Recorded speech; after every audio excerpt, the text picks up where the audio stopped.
দর্শক channel S ডিজিটালে সবাইকে স্বাগত জানাই। আমি শাহপরান সরাসরি উপস্থিত আছি ব্রাহ্মণবাড়িয়া করব উপজেলা গোবিনাথপুর গ্রামে। আমি একটা লিচু বাগানে এখন অবস্থান করছি। না, আমাদের এখানে পরিদর্শনে আসছে করব উপজেলা কৃষি কর্মকর্তা হাজেরা বেগম। আমরা এখন ওনার সাথে আমরা কিছু এই বিষয়ে জানবো।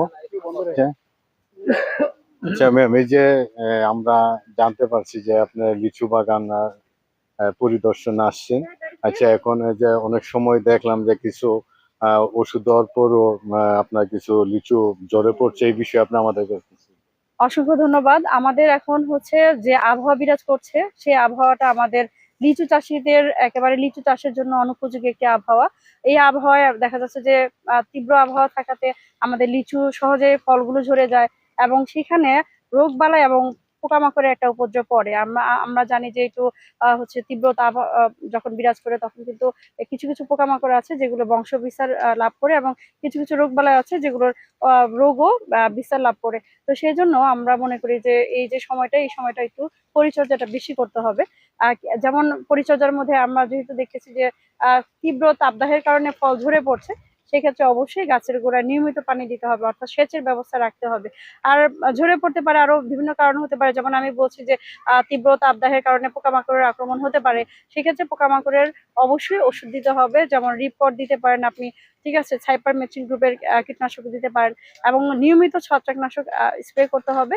তো এই পরিচর্যাগুলো যদি আমরা নিয়মিত করতে পারি তাহলে আমাদের লিচু বাগানের যে সমস্যাগুলো সেই সমস্যাগুলো অচিরেই কাটিয়ে উঠতে পারবে এবং লিচুর যে চাষি আছে তারা ভালো ফলন ঘরে তুলতে পারবে। ধন্যবাদ। দর্শক, এখন লিচু বাগানের মালিক, ওনার সাথে এখন বিস্তারিত জানবো। আচ্ছা, আপনার নাম কি? আমার নাম মাসুদ রানা। আচ্ছা, আপনার পড়াশোনা? আমি বিএ পাস এবং আমি গবাদি পশু ডিপ্লোমা করেছি। তারপরে ডিপ্লোমা করে এখন আমি বাড়িতে গরুর একটা ফার্ম করেছি, আমি এটা পরিচালনা করতেছি। আচ্ছা, আর আপনি এটাতে উদ্যোগ কখন নিয়েছেন? এটা আমাদের, হ্যাঁ, এই লিচু বাগানটা হচ্ছে আমাদের বাপদাদার একটা ঐতিহ্য। তা আমাদের বাপদাদার এই বাগান, তো বাপদাদার থেকে এখন এটা আমরা পরিচালনা করতেছি। আচ্ছা, এটাতে আপনারা যে কৃষি কর্মকর্তা আছে বা আপনি কিছু কিছু যোগাযোগ করছেন কিনা? হ্যাঁ, আমরা বিগত বছরে আমরা সবসময় কৃষি অফিসে আমরা যোগাযোগ করতাম। আজকে হ্যাঁ, সার্বিক সহযোগিতা সবসময় করছে। হ্যাঁ, লেচুতে অনেক সফলতা। লেচু যদি প্রতি বছর মহান আল্লাহ তাআলা দেয়, এটা অনেক একটা প্রফিটের ব্যাপার। এটা একটা খুব লাভজনক একটা পেশা লেচু। আচ্ছা, আপনি এখানে বাগানে কিসের জন্য আসছেন বা এটা? আজকে আমি ওই যে নিচে সার দিলাম, সার দেওয়ার পরে পোকার ওষুধ স্প্রে করতেছি। স্প্রে আনতে বৃষ্টি আছে, আপাতত অফ রাখছি আর কি। আচ্ছা, এখানে আপনি কি এগুলা কিভাবে বিক্রি করেন আর কিভাবে কিনেন? এগুলা আমরা তো সাধারণত গুটি ধরার পরে আমি বাগানটা মানে কিনা রাখছি আর কি, দাম ধরে কিনা রাখছি প্রায় 1.5 লক্ষ টাকা বাগানটা। এখন এটা পাকার পরে অনেক বাড়ির থেকে অনেক ব্যাপারী আইব, ব্যাপারীর ওই হাজার হিসাবে ওই যেই একটা রেট থাকে, রেটের অনুযায়ী একটা দাম বুঝবো আর কি। আচ্ছা, তো এখন এই যে আপনাদের যে কৃষি কর্মকর্তা আপনাদেরকে সার্বিক সহযোগিতা করে কিনা?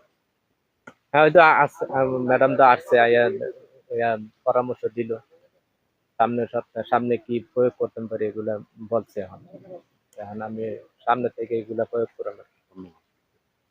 মোহাম্মদ রাসেল আহমেদ। হ্যাঁ, আচ্ছা, আপনার কি বাড়ি এখানে? জি জি, আমার বাড়ি গোপীনাথপুরে, আর এখানে আমাদের বাসা।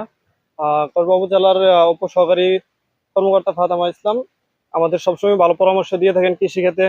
আমি ওনার একজন প্রদর্শনীর কৃষক, আর এই লেচু বাগান হিসাবে উনি কল করা মাত্রই আমাদেরকে পরামর্শ দিয়ে থাকেন। সব বিষয়ে উনি সঠিক পরামর্শ দেন। অবশ্যই এখনো পর্যাপ্ত পরিমাণে লিচু আছে। আমরা এগুলাতে পর্যাপ্ত পরিচর্যা করলে অবশ্যই আমরা এর থেকে ভালো লাভের আশা করি। লিচু বাগানে ঘুরে ঘুরে দেখলাম, লিচু বাগানের মালিকের সাথে কথা বলেছি, করবে উপজেলা কৃষি কর্মকর্তা হাজেরা বেগমের সাথে কথা বলেছি এবং এখান থেকে যে পাইকারি দরে লিচুগুলা কিনে নেয়, এখানে এক ক্রেতা আছে, ওনার সাথে কথা বলেছি। ওনারা বলেছে যে সবসময় কৃষি অফিসারদের সাথে যোগাযোগ রেখে ওরা সফলতার মুখ দেখেছে। Shahpuran, channel S, Kasba.